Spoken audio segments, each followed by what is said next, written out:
During the night shift, the young nurse couldn't help but doze off. Out of nowhere, she was slapped across the face. Holding her cheek, she looked around but saw no one. Yet the burning handprint on her face proved this was no dream. At first, she thought it was a prank by a colleague, but the next second...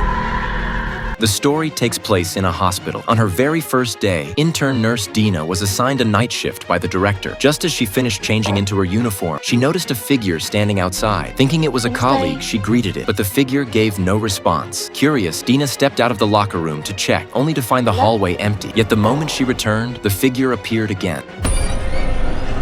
The figure's strange movements made cold sweat drip down Dena's back. Fortunately, after a while, the figure vanished. Later, when Dena entered a patient's room to give an injection, the patient said it had already been done by a nurse wearing a black cloak. Dena froze. She was the only nurse in the ICU that night. How could there be another nurse, let alone one in a black cloak? Yet the infusion record showed a stranger's name, and the medication bottle had already been used. While Dena was still trying to figure it out, the lights in the hallway behind her began to flicker. Then came the sound of eerie footsteps. She turned and saw the same ghostly figure from the locker room.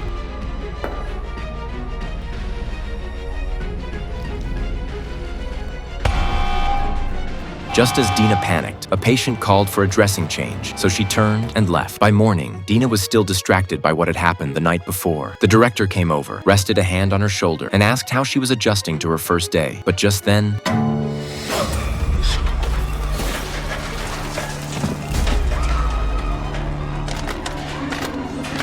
Fortunately, the director shielded Dena in time, sparing her from harm. Dena had no chance to thank him, because her eyes had fallen on an old photograph on the floor. She picked it up and was stunned to see that one of the nurses in the photo was the very same ghostly figure she had seen.